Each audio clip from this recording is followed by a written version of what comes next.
All right. Hello, guys. Welcome to another episode of the Grimaldo Group. Today I'm here with an amazing person. Her name is Wendy Patton, right? Yes, hi Juan. Hi. I So was glad to going to. be here finally. This is cool. I know, right? Okay. It's been a while. So, Wendy, I'm a real estate agent, as you guys know, and she used to own her office, and it's been a little bit since she sold it, and she's actually kind of my neighbor behind the street, right? Yes, yeah, we are. Yeah, we are So we're neighbors. neighbors, and I'm a fan of her. A book, The Millionaire Real Estate Investor, where I learned a lot of tricks and well, not tricks, but a lot of strategies Yeah. to purchase property, and it inspired me to continue investing. I started with very little, and we have a few properties now, Yeah, I know. and I'm we're so up to excited for 17. you. Yes, yes. So you're an inspiration. And first, tell us a little bit about you and where you from. Who is Wendy? Okay. Well, I started in '85. Okay, I graduated from the University of Colorado, and right when I graduated, my mother had gone to a real estate investing seminar, okay. and so she bought someone's real estate course, and she came home, and my dad said, "No, No way. we're not doing that." So she gave me the course. She goes, Wendy, why don't you take this course with you to Michigan? I got a job in Michigan, by the way. So I was heading to Michigan, and she said, take this with you and learn about investing. I think you'd be great at it, and it's something that I know is the way to future financial freedom. Mm.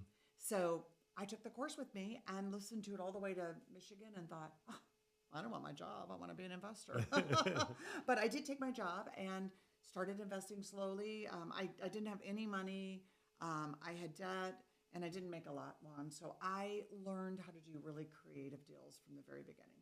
And that's kind of was my story. I started doing that, and then that's how I ended up in the Millionaire Real Estate Investor book, because I learned how to become really good at doing creative deals, lease options, land contracts, we call them in Michigan. They're really deed of trust or a contract for deeds in different states, and subject tos, where you take the deed subject to the underlying mortgage. And I just became really good at that because I had to. Right, right. So you became creative by, I guess, by necessity, Necessity. right? I mean, I didn't know any better. I think it's a really great way to learn, right? When you're broke, 100%. if you're broke and you got to figure out how do I make this deal work, then when you have money, you can make that deal work plus 500 others, You can do Definitely. any deal. Yeah. 100%. And one of the things that I always say is I'm always broke. And I don't mean that in a literal way. It's just that I don't like to have money on me. I like to Me invest either. it. So what I do is I push myself, and it's funny because my friends are like, you Yeah. haven't put up blinds in your house. I'm like, no, because I bought another house and I bought Yeah. another investment. I'll get to it, right? Right. I got to get to it too, by the way, because my wife probably wants that Yeah, to yeah. happen. But I wanted to go back to you again because I read part of your story on the MREI. Yeah. What was your first acquisition and how did you do it? Well, my first acquisition was my primary residence. Okay. So when I moved to Michigan, my company had moved about 14, 15,000 people into Detroit, and there was nowhere in for anyone to live. So we were all in hotels, Wow. motels for 6 months with a waiting list No to way. get into an apartment. Yeah. So I'm sitting in the motel one day, and I remembered this course my mom gave me, and it said join a local real estate investor group if you're serious about investing. So I decided to go to the local investor group, and we went around the table. Everyone's like, "Where are you from? Where are you from?" And blah blah. I'm like, "Where do you live? Where do you live?" I'm like, "I live in the Red Roof Inn, room 101." And they're like, "What?" I said, "Yeah, I really do." So of course, my friends got the Hilton, and I got the Red Roof Inn. No way. Yeah, I got ripped That's off. not cool. Anyway, but I got out of there quick. But so someone said, "Well, why don't you just buy a house?" And I said, It's a "Me? concept. Me? Like I can't even get an apartment. How am I going to get a house? I mean, I make $10 an hour. Is basically what I was making 20 grand a year, somewhere in that range, right? With a degree, and it was just not a lot. And interest rates were 10% or 11, How much are the rates? 10 or 11. So people think they're high now. Yeah. Wah, wah, wah. Okay. So anyway, yeah, we just got used to 2 and 3, right, for so long. Exactly. But anyway, so I was in. They said, "Well, why don't you just buy something?" I said, "I don't know how." And they said, "Well, that's okay. We'll teach you, whatever." And my first house I bought was a 3-bedroom home with 1 bath, and it was 40 grand back then. Wow. In a suburb of Detroit. It's probably 250 now or something, 200 maybe. I don't know. But it was like 40 grand, and I didn't have the down payment, so I borrowed it on my credit card. Love it. Well, that's back Talk about when. being creative. Well, that's back when you didn't have to season your money. Well, now you do. You can't just borrow from your credit card and go get a Fannie Mae or Freddie Mac conventional mortgage, right? They're gonna look at where the money come from, how long have you had it, Right. if it's in there like at least 90 days or whatever, it's got to be in there. But at the time, I just went to the bank and go, I need a cash advance, and they gave me my 4,000 down or whatever 10% down was or whatever, and that's how I got it. And my principal, interest, taxes, and insurance was $438 a month. Wow. How much was the payment for the fee for the hotel? Was the company paying for it, or? Oh, yeah, but they once I moved, I was done. I mean, I was pretty much at the end of that time, because by the time I learned about investing, I found a deal, and then I closed on the deal. I was pretty much, No way. could have had an apartment, yeah. So the cool thing is, so my payment was $438. Wow. I rented 2 bedrooms to 2 ladies in the hotel at $250 a month each. So we You were call that cash flowing. house. We call that house of hacking now. No, we didn't call it that then. We just called it renting rooms, but they call it that then. But and my payment on my credit card was like $60 or something. way. So I lived free, and that was my first house. Yeah, my second house, I was like, oh, this is easy. Let me go get another mortgage with a credit card. And so if you had seen me speak, You did it again? Oh, okay, Juan, you never saw this, but when I used to teach people how to do lease options, I had saved all my credit cards. That's how I got started, because I didn't know any better. I had credit cards I put them in those little plastic photo things that we used to have in our wallets, and I just taped them all together, and it would go from here to like 50 feet out, literally, all my credit cards. And people were like, Wow. no way. I go, look at the name on those cards, they're mine, But that's how I got started. Now, I never missed a payment. I never was late on a payment, but those interest rates are about 20%, 25% on those. But it made sense. But I got in for no money, no credit. I didn't. Wow. I mean, I started doing seller financing on those. So I would take the credit card and make my down payment for my seller finance deal. And you know what? A lot of people get hung up on the details, right? And how do I do it? Yeah. But if you have a big enough why, Yeah. the house shows up, right? Yeah. And a lot of us are afraid of borrowing money. I got comfortable with it. Yes. We're up to our 17th property, and when I first started investing, I wanted to have 5. Yeah. And then I wanted to have 10. Yeah. And I'm like, what would it feel like to have 20? Yeah. And we're almost there, and I'm like, what would it feel like to have 100? One of my buddies owns 300 homes. Yeah. And it's fascinating because the more you have, the more leverage you have, the more the Right. bank is willing to lend you. If obviously you want to do it right, Right. right? And be careful with every move that you make. Yep. And what Gary Keller says, buy it right. Yeah. Buy with equity.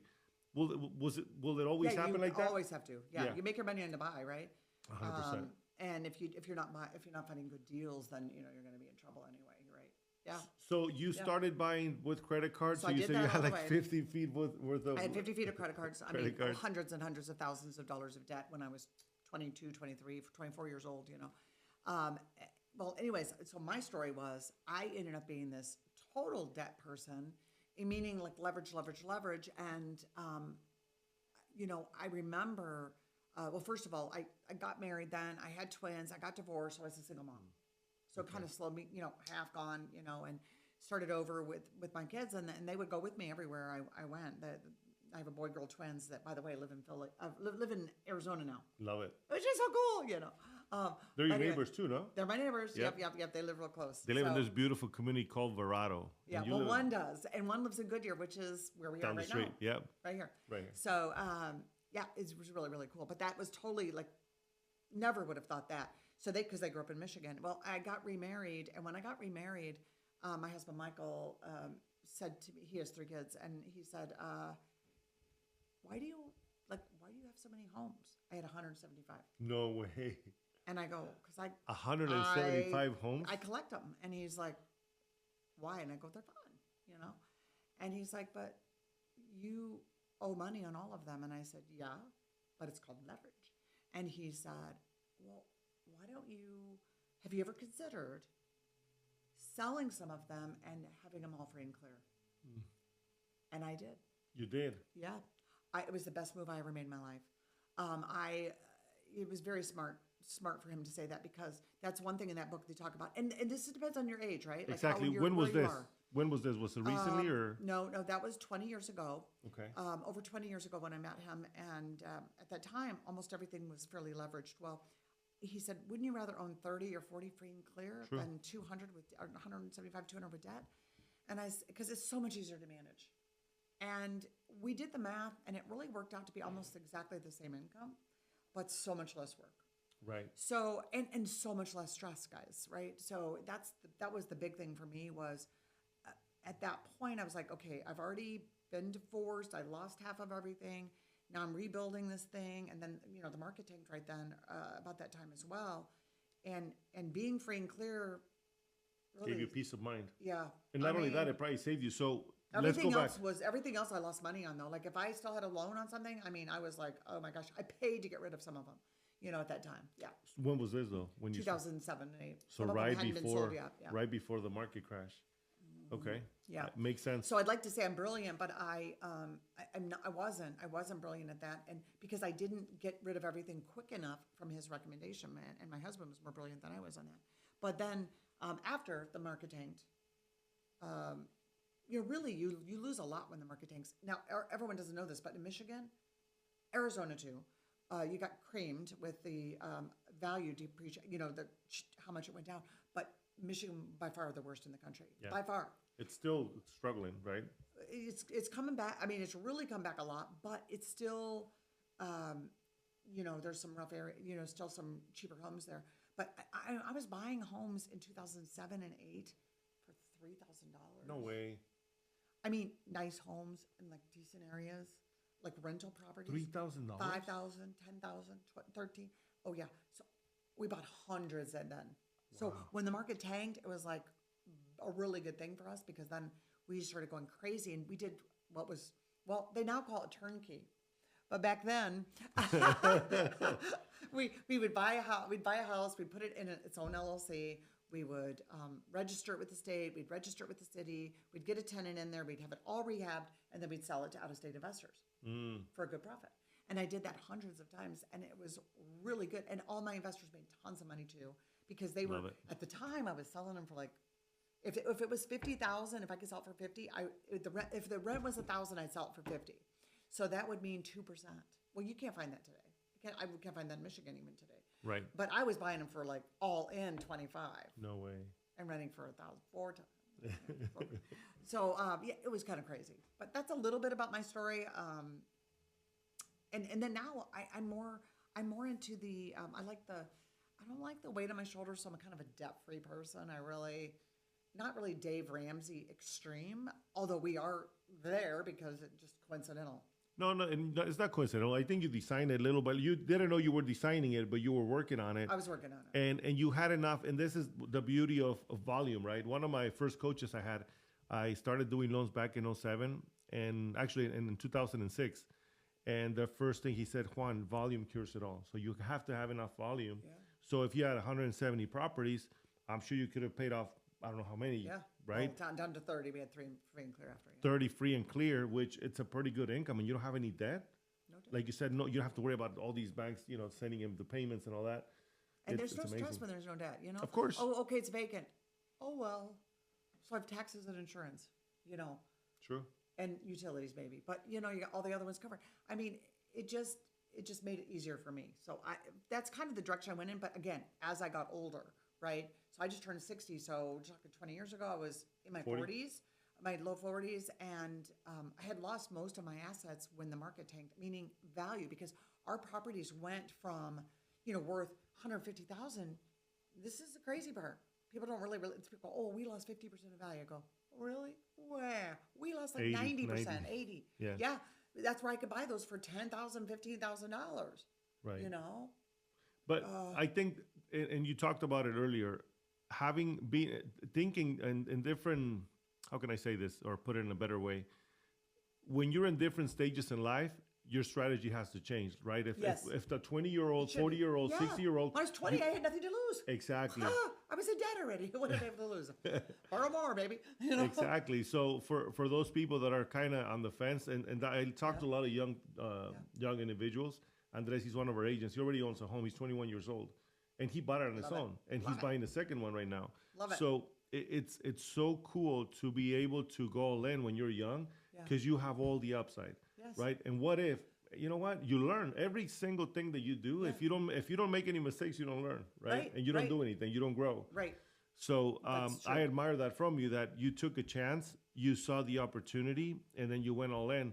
and it was a very wise move to move. And again, did you know that this was going to happen, the market crash? No, I did not see the signs coming because I ignored them. I had people telling me, Wendy, watch out, real estate goes in cycles. Well, it hadn't for 20 years since I was investing, so I thought they were full of crap, actually. I was like, it's not going to go, it's not going to go down. No, I mean, look, it just keeps going up. Well, And I think ignored it because I exactly. was so busy, Juan, in my world. Now I watch it. I really watch it. I mean, if I even see, like right now, we know days on market are increasing, right? And things like that, more inventory, days on market's increasing. I watch those things really closely now. Even now, we talked right before this, that I do a lot of hard money lending. Well, I watch it for that too, because I'm like, let's say I would lend to you, and I know you're taking a little long. I'm like, Juan, chop, chop, man. The market's changing. Get going. Yeah. I'm going to tell you too, because I care about your investment, which is my investment too. Protecting your investment. Yeah, both of us. Yeah. Of course. And I think that's another great thing to be aware of what's going on in your world, especially us as agents. We're constantly looking at the market. We're seeing the inventory increase. We're seeing that the rates aren't going anywhere, right? And we watch. I mean, even though most people don't want to be political, you don't have to, but just watch everything that's going on in your world, because everything affects everything. Yes, it does. So going back to when you started investing and where you're at now, if there was something you could have done differently, what would it be? Well, I would probably have done a few things differently. I think I would have bought more. Sooner, right? I would have tried to really go all in sooner than when I did go all in. What stopped you?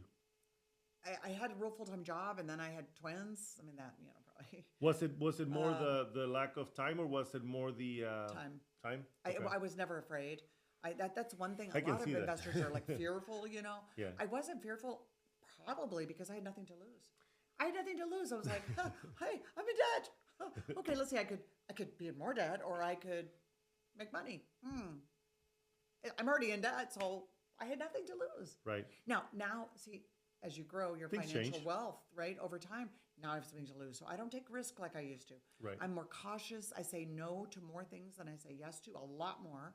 Because I'm like, why would I have worked for 40 years? It's been almost 40 years now, right? Now you have a lot invested. Next year, it's going to be 40 years since I bought my first property. And, I don't want to lose all this stuff I made, you know? Yeah. For sure. If you were to give advice to someone young, or even someone that is in their mid-20s, 30s, because they think they're still young, and I think that they got to get their act together at that point. Yeah. Chop, chop. What would you tell your younger self in that age? I know you started earlier. Like most people don't. My first house I bought at 21, that I house hacked. I was 21 years old. And I think I've always pushed even my kids. They both are homeowners, here in Arizona. And I pushed them pretty early, and they bought theirs in their 20s as well, but not 21. But they really got in early too. I would say to get involved, read, learn. Can you repeat that again?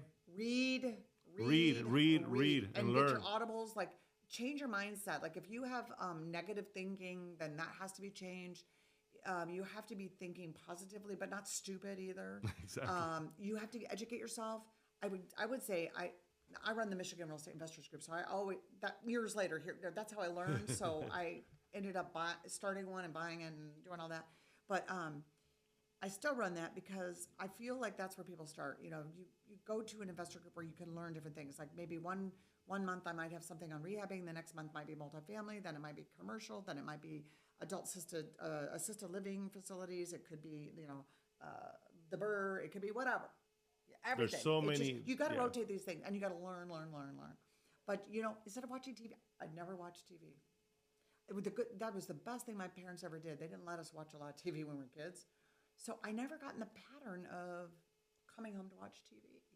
And a lot of my friends, they would spend their week, they would either go to the bar on Saturday night, and I'm painting my house, my rentals, or they would be watching TV and watching movies every night, and plop down on the TV.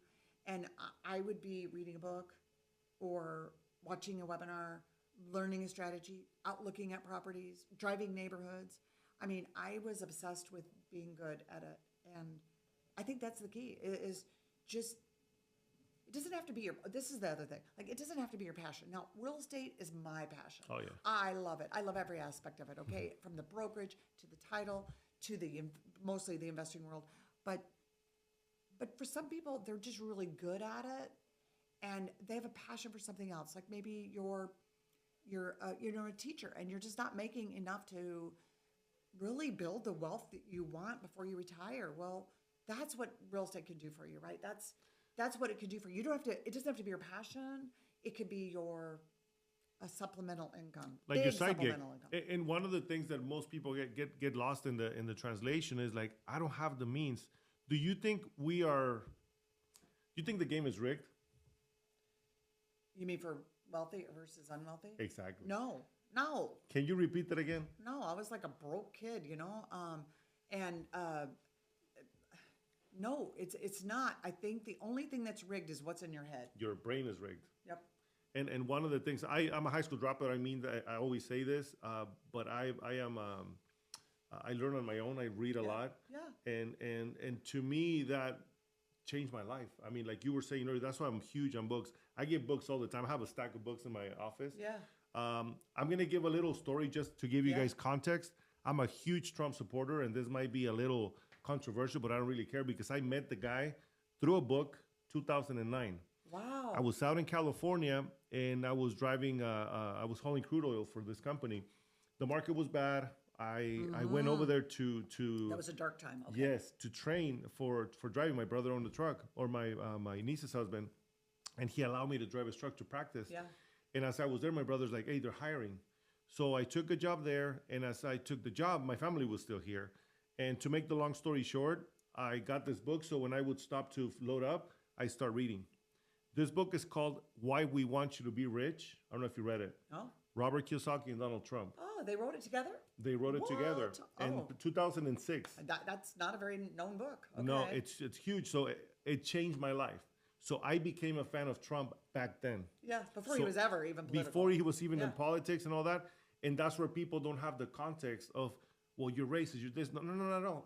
He changed my life. I'm here because of that man and the inspiration I got from both of them. Yeah, they're amazing, and they do what they teach, and they know how to do that. And they teach a lot. They learn a lot. They read a lot. They do. And both. And I don't know how Trump does it, where he doesn't even sleep.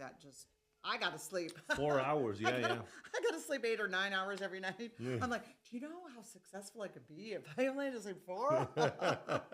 Wow. But that's amazing. He's definitely an inspiration in that stuff. Definitely. So that's to give a little context. People say, why do you like his? I'm Mexican, right? I was born here. I grew up in Mexico, and I'm a Mexican descent, and I'm proud of who I am. But the thing is, like, you gotta have context. And if you don't understand. But that's, to me, that guy changed my life. Yeah. And I've been following him, and I know his story, right? Yeah. You know his story? Awesome. Not all of it, no. His dad, when he was 11 years old, his Donald Trump's grandfather passed away. So Fred Trump, his dad, when he was 12, he started working to provide for the family because he was the oldest. And as he provided for the family working in construction, by 14, he became a contractor. But he was so young that the company had to be under his mom's name. Long story short, grows, gets to become wealthy. Yeah. Trump was born into a wealthy family. He didn't come from wealth. His father didn't come from wealth, but then he did. Yeah. And he had a different vision to go to the luxury side and do crazy things, which he transformed New York. Yes. And all that, it's in the book. And it's really cool to hear how he changed the bureaucracy so that he was able to build these amazing buildings. Yes. And make New York what it is and it's been. Right? Yes, it's beautiful. Manhattan is amazing, and his buildings are awesome, and he's got buildings all over the world. So it's inspiring and fascinating to see what the possibilities are. Yes. And I think we're in a beautiful, fertile ground in the U.S. I come from Mexico, and why am I here? Well, the opportunities aren't what they are here, and we're able, no matter who you are, where you're from, what kind of background you have, with the credit card, you can start with a credit card, you can start with a book. And become whatever you want to become, right? Mm-hmm. So the resources are out there. But people talk about there's no money. You lend money, right? Yeah. I borrow money. Yeah. And there's money everywhere. Like I just put a deal together where I borrowed from one of my clients who became my investor, and then I borrowed from the private lender, and I didn't come in with any money for a deal. Yeah. So you got to get creative and figure out ways to do it. There's always ways to do it. If the deal is good, that's the thing that people think. It's about finding the deal, right?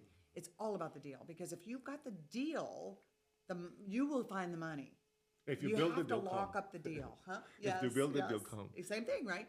Yeah, and there's always a way. There's even ways to. Now you're going to pay through the nose if you're going to borrow 100%. Yep. Because there's someone like me. I lend first mortgages only. But I have a friend in Michigan. They loan always the second. That's gap funding, right? Which is the difference between the cost and what I'm willing to lend. And all the rehab, right? So let's say you pay 200 grand for a property, it's going to be worth 350 when it's fixed up, and he's 50 grand. You need like 250 really to do that deal, but you might not have anything. Well, I might only lend like 200 or 180 even on it, but my friend might lend 70, right? He takes the second seat, but And he makes more money. This is the credit card. He gets some big bucks. And by the way, I should have said that earlier. You asked me about the credit card thing or what I would change. That's what I would change. I wouldn't have done it on credit cards. I would have learned these other creative things, but I didn't even know. But I not didn't know knowing you about got to this place. Just imagine. I know, but that's why I said if I could go back, if I knew what I knew then, oh my gosh, my life would have been so different. Because I would have done it much quicker, much faster. That's why they say if you take money away from someone who's got wealth, it doesn't matter. You could whip it. I already know. Yeah. We do this thing in Michigan Real Estate Investors where every year I pull a panel together of, they have to be at least millionaires. They have to have a net worth of more than $1 million. And I say, okay, if we take away everything from you, and even everything in your phone, you have no contacts. You're in a strange city. You don't know anyone. You don't know any real estate agents. You know no mortgage people. You know no contractors. Nothing.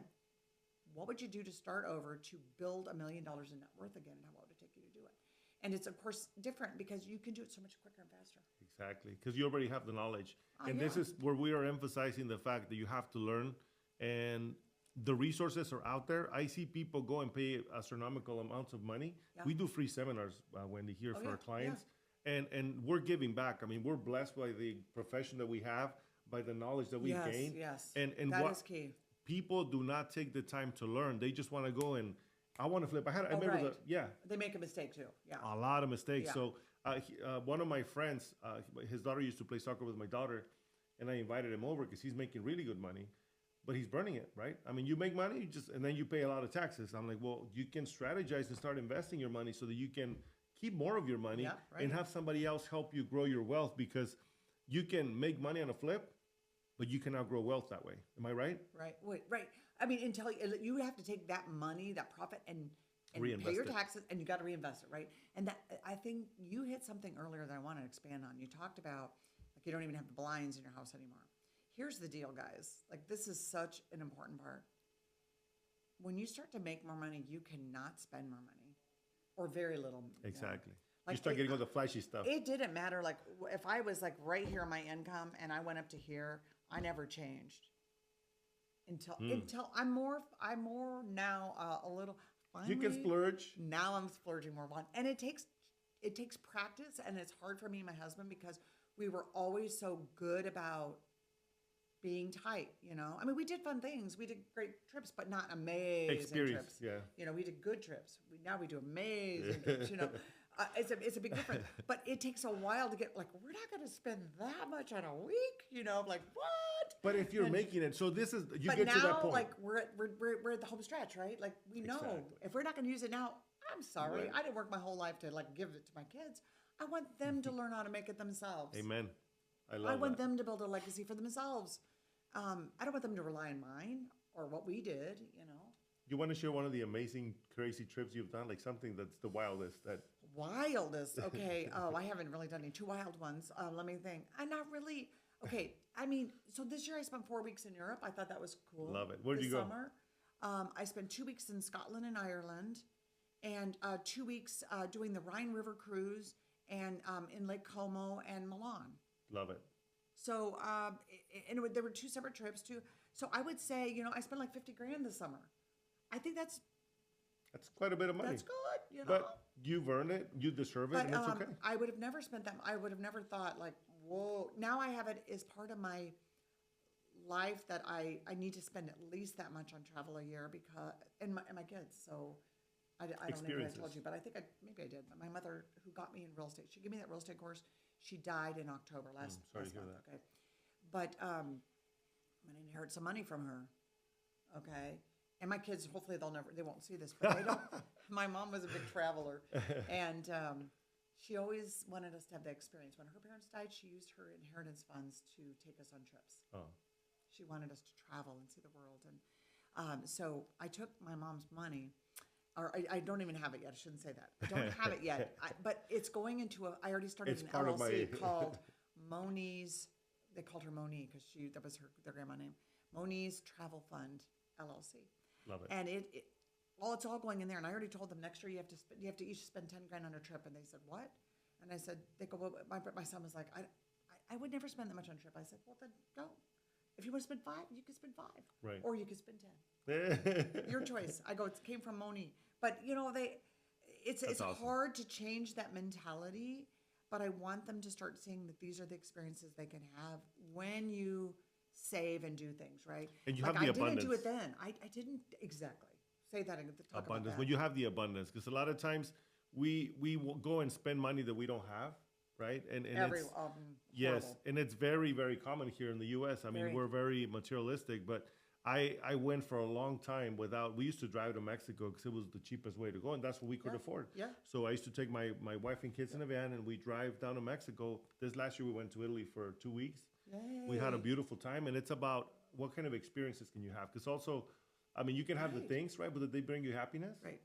So at the end of the day, is like the money is it's there as a tool for you to use it however you see fit. Right. How do you contribute to your community, to church, right, and all that? Right. And those are the things that kind of give you more fulfillment than just having a nice fast car that you're the only one that can enjoy it. Which Right. again, there's nothing wrong with that. Trust me, I'm No, working if that's on your that. thing, right? Yeah, if yeah. that's your like real thing, great, have that, Yeah. For me, like cars were never that important. So we've never, I shouldn't say never. I think once we might have bought a new car. What'd you never. get? We always buy like a 2-year-old car. No, it was like something we needed for the 7 kids. When we got married, we Okay. had like 7 of us and we had to buy, we didn't have money. So we bought something on credit, 0%, but that was the only new car we ever bought. We always buy like 2 or 3 years old. It's just the way we are because I want someone else to take the 30 to 50% hit, True.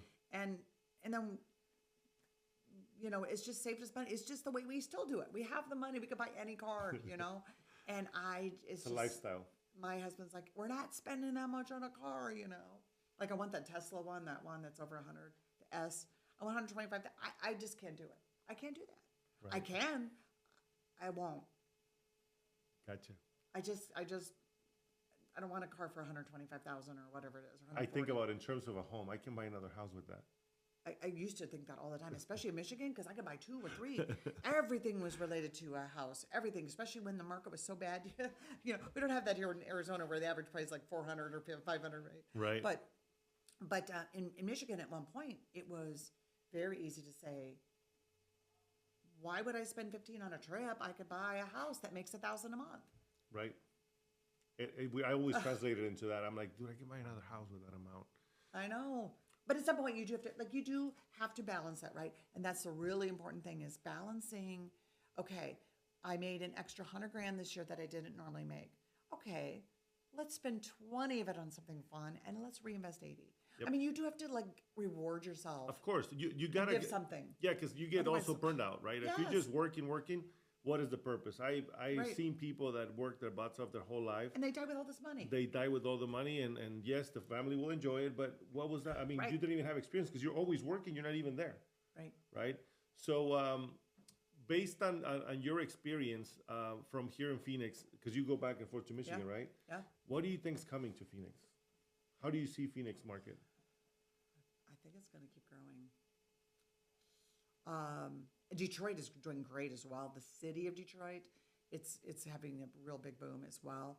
I mean, still people are buying stuff for, 30, 40, 50 grand, whatever. I gotta take a flight with you over there and just see what's out there. Okay. Yeah, if you ever want to come, I actually have I do a lot of lending in Detroit. I'll go to your mastermind. Yeah. And we yeah, can you go could. You drive could. around. And I would hook you up with a couple of my my buddies, my friends who grew up in the city. They know the city. Know the They're good the ones I place to rely invest. on. They're and I've partnered with some of them. I've lent to some of them, and they are the ones who show me around and say, "Hey, this is a good area. This isn't a good area. Watch out for this, this, this." I mostly lend in Detroit, although I have a deal right now I bought there, and better sell quickly because I bought my Roth IRA. We should talk about that. Let's do it. Let's do it. Oh my gosh. Okay, so this is another key thing, and we could even do almost a whole thing on this thing. But so when I got divorced, everything was split, and part of my split was I gave away my IRA because I got some of the real estate, and all that.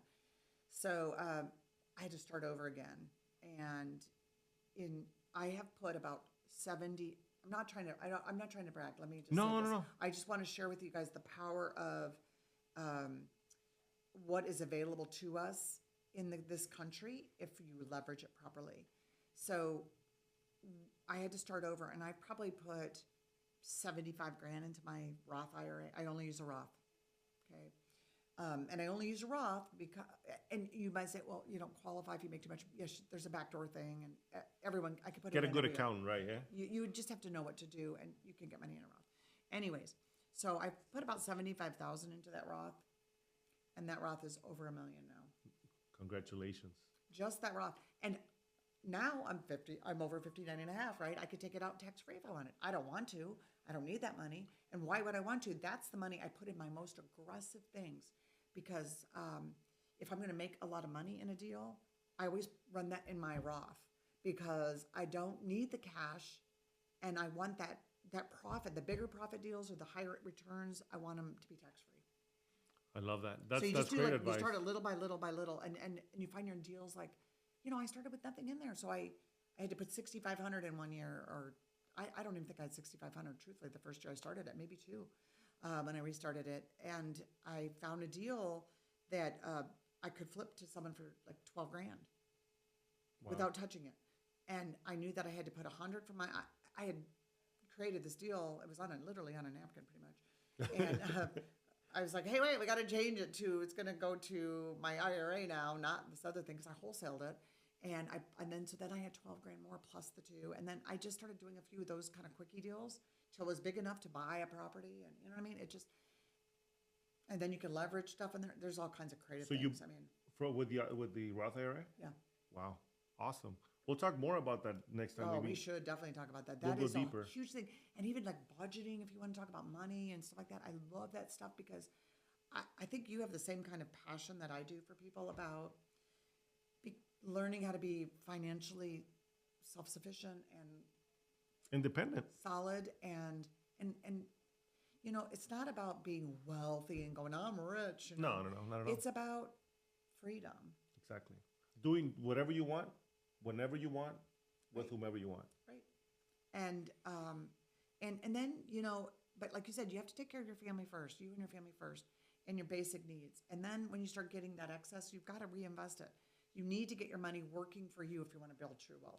Yeah, because we're talking about the blinds that I don't have in my house, and I'm doing it little by little because then I'm buying another house. I'm going to buy another one. So yeah, you got to do what you got to do. Exactly, and to me, I'm very okay with. I don't care what people think about me and what we have. Right. If they come to my house and they have fun, I don't care about the blinds. Right. So, but because I'm trying to, and I'm working on getting my family to a better position, so that my kids learn as well, right? Absolutely. This what we tell them. This is for us, me and mom, or mommy and I, so that we can do and live our latter years because we don't know what's going to happen, right? That's right. And you got to get prepared. So yeah, awesome, great talk. I'm so glad that you had the time to come over here. Absolutely. This is the first time I've been in here in a few years, so that was kind of cool. Love it. Well, thank you so much for the opportunity. And I love your studio and all this is really cool. Right. Yeah. Thank you so much. Awesome. Wendy. Thank you. Have a good day, guys. Thanks for watching.